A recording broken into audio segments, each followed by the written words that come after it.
All right, today we're doing part two of what we started yesterday. Yesterday we did simplified and multiplied and divided rational expressions, which remember that's just fractions.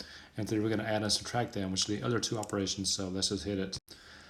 What makes today a little more difficult is that you must have an LCD, and you know that that stands for least common denominator. Two good rules here: how you find the LCD, and you need to make sure you got these down and can do them. The first one scares me. You got to be able to factor each denominator. So we're going to do that first. Not to worry about the numerator. We're going to factor the denominator. Then we're going to make a product that uses every factor the greatest number of times that it happens or it occurs. And I'll show you. I got about 3 or 4 examples for you. And this should make a whole lot of sense here in just a second. But I would stop this video and write those two things down because those are the steps you're going to use on pretty much every problem today. All right, let's look at this first one first. Of course, the directions are going to say add or subtract. No doubt there. This one has a plus sign. So what I'm going to do on this one is I'm going to start off just what it said. I'm going to factor both denominators. If you want to factor numerators, you can, but I think it'll cost you more time in the long run. So I'm going to leave this alone. My denominator here, this is one where we have slide, divide, slide. Just to save time, I'm going to go ahead and just factor that in my head. I'm going to have a -1 and a -1. Over here, not worrying about the numerator. The denominator I can take out of 2, the GCF, and have 2x minus 1. So, what I need to find next is my LCD. Remember what the last slide said. Use every single factor and the greatest number of times it's used. So, I'm going to use a 2, because there's a 2 up there. There's a 2x minus 1 up there. There's an x minus 1. Now, some people want to write x minus 1 twice. You use it the greatest number of times it's used. It's used once here and once there. So it's just used once the greatest number of times it's been used is just 1. So I'm just going to bring it down 1 time. Now, I'm going to say this a little bit weird maybe, but this is, I think, the best way to go. What you do next is I'm going to look at this denominator and look at the one we just made. Look at the LCD and look what the one on the top is missing. All it's missing is the 2. So in order to bring that denominator down to here, I had to multiply it by 2. And if I multiply the bottom by 2, I have to multiply the top by 2. So I'm multiplying the whole top numerator right there by 2. So I'm going to make it 2x squared minus 8x plus 8. And I'm going to do the same thing over here. I'm looking at this one. What's it not have that is down here? And what it's missing is the 2x minus 1. So I'm going to multiply the top of this one by 2x minus 1. So I'm going to do FOIL right here and multiply that out. I'm going first, outer, which is negative x, inner, 8x, last, minus 4. All right, now it just comes down to adding like terms and seeing what we have. So I have a 2x squared and a 2x squared on my numerator. That's 4x squared. A negative 8x and a positive 8x. So really and truly, those two, when I add them together, they're gone. But I have another negative x that I just saw. So I have a minus x. And then I have an 8 and a minus 4, which is 4. All that over my LCD. And I'm done. Now, one thing you do need to look at every time, just to make sure, look at your numerator here and see if it will factor. And if it will, you probably need to factor that to see if it will cancel with anything on the bottom so you can simplify. But other than that, those are the main steps. All right, let's look at another one here. Maybe this will help a little bit more. I know this is a little trickier than yesterday. Start out always factor denominators. This is going to be x plus 5, x minus 5. Minus.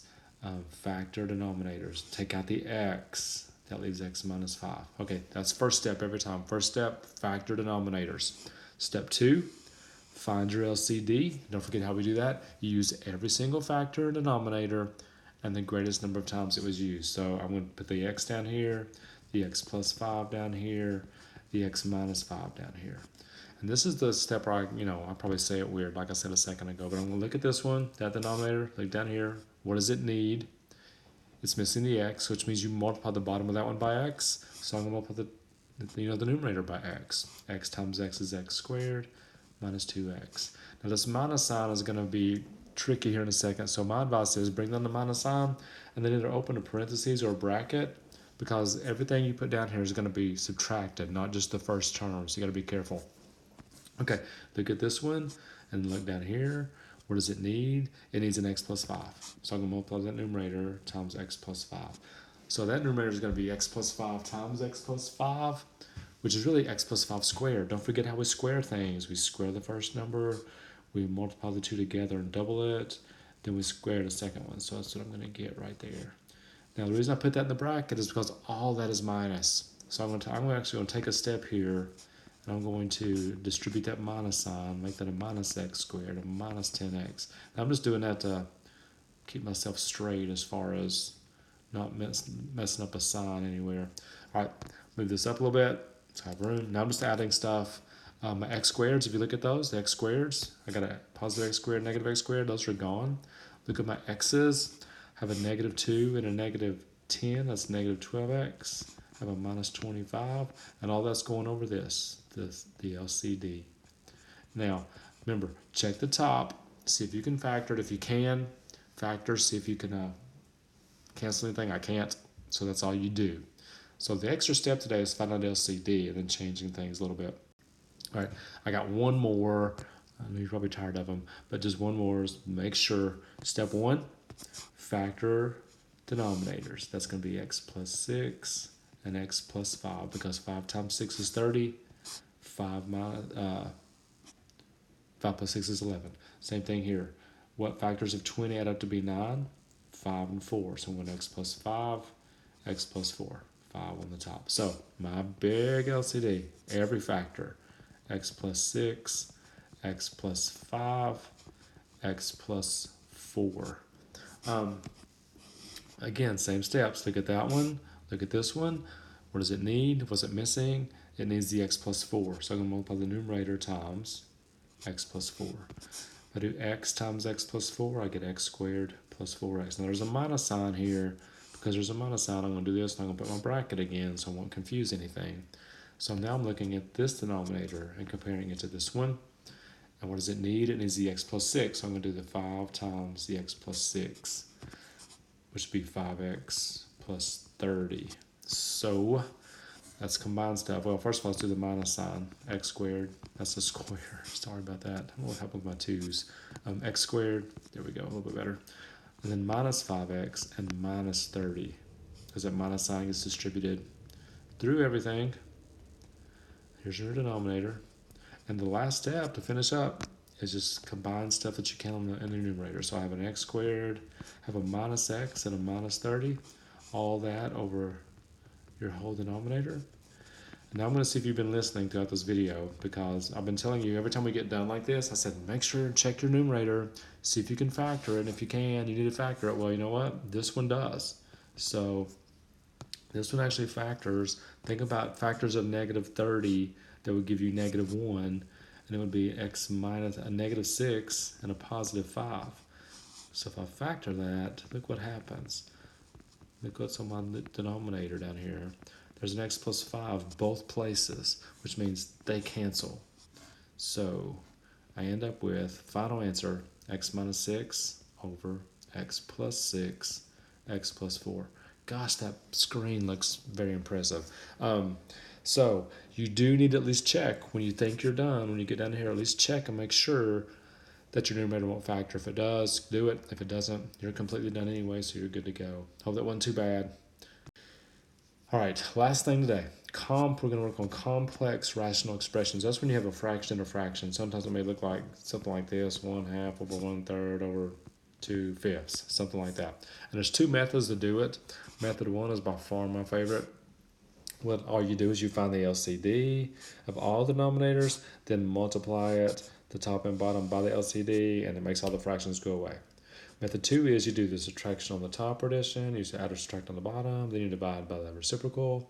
To me, that's tons more work. I'm going to do method 1 anytime possible. I'm going to show you one problem, and this video's over, but I'm going to show you why I like method 1 so much. So what I'm looking at here, there's 4 fractions. I need the LCD of all 4 fractions. So there's an A and a B, and remember, use the greatest number of times it's used. The A is used at most 3 times down there. The B is used at most 3 times. So what I'm going to do is I'm going to multiply the top of the fraction by A cubed or B cubed, and the bottom of the fraction by a cubed b cubed. And the reason that is legal is because if you look at the fraction I just wrote, this one right here, the a cubed b cubed over a cubed b cubed, that's really 1. So because I'm multiplying by 1, I'm not really changing anything. I'm just making it look different. So watch how neat this is. Watch how fast this is. This is really, to be honest, it looks the worst, but it's the easiest thing you're doing today. So take this first term right here, the 1 over a, and I'm going to multiply it times this. And if I do that, the a and the a cubed cancel into a squared b cubed. Bring down your plus sign. Now I'm multiplying this term times this.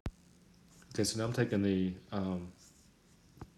this term, multiplying it times the a cubed b cubed, and what happens is the b cancels into b squared, so I have an a cubed b squared.